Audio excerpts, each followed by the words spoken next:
आज हमने बात करनी है थिक प्लेट कटिंग और कटिंग टेक्निक्स के ऊपर। अस्सलाम वालेकुम, मैं हूं अतार रसूल। आप देख रहे हैं अलबरकत इंटरप्राइजेस एंड अलबरकत ट्रेडर्स। एपिसोड हमारा 23 है। इसमें हमने बात करनी है थिक प्लेट कटिंग टेक्निक्स के ऊपर।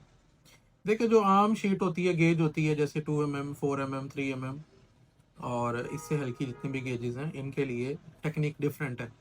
और मोटी प्लेट्स के लिए टेक्निक डिफरेंट है। दोनों में काफ़ी फ़र्क है चीज़ों का। आमतौर पे जो पैरामीटर होते हैं नॉर्मल कटिंग के, वो हम लोग इजीली सेट कर लेते हैं, वो अवेलेबल होते हैं और उनको हम इजीली समझ सकते हैं कि वो किस तरह काम करते हैं। जबकि थिक प्लेट के लिए थोड़ा डिफरेंट सिनेरियो होता है। इसमें एक तो पर्सिंग बहुत अहम रोल अदा करती है। जो पहला सुराख होता है शीट के अंदर, उसकी सेटिंग और उसको मैच करना और उसकी टाइमिंग और उसकी फोकस पोजीशन और उसकी जो गैस की सिचुएशन है वो, और जो फोकस चेंज है उसमें, इसको काफ़ी टेक्निक के साथ सेट करना बहुत ज़रूरी होता है।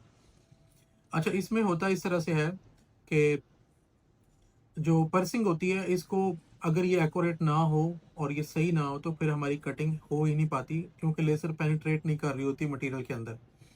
तो सबसे अहम और ज़रूरी चीज़ पर्सिंग है। उसके बाद जो कटिंग स्पीड है वो, और माइल्ड स्टील के ऊपर हम ऑक्सीजन ही यूज़ करते हैं थिक प्लेट की कटिंग के लिए, लो प्रेशर के साथ। ठीक है। और इसमें क्योंकि हम माइल्ड स्टील के अंदर ऑक्सीजन यूज़ करते हैं, तो क्योंकि वो साथ में रिएक्ट कर रही होती है उसके साथ, और उसके रिएक्शन की वजह से जो लेज़र की कटिंग की पावर है वो काफ़ी इन्हेंस हो जाती है और हमें बड़े बेहतर रिजल्ट मिलते हैं।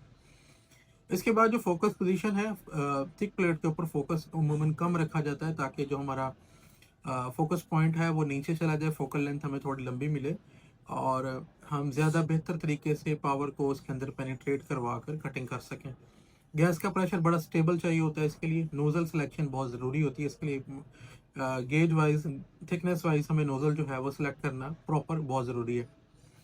और इसके बाद अगर आप एयर पे कटिंग कर रहे हैं तो उसके डिफरेंट सिनेरियो थोड़ा सा मुख्तलिफ होता है। मेरे ख्याल में आप समझ गए होंगे कि कौन सी चीज़ें थिक प्लेट की कटिंग के लिए ज़रूरी है। मैं फिर से एक दफ़ा रिपीट कर देता हूँ। इसमें फोकस पोजीशन, उसको चेंज करना ज़रूरी है।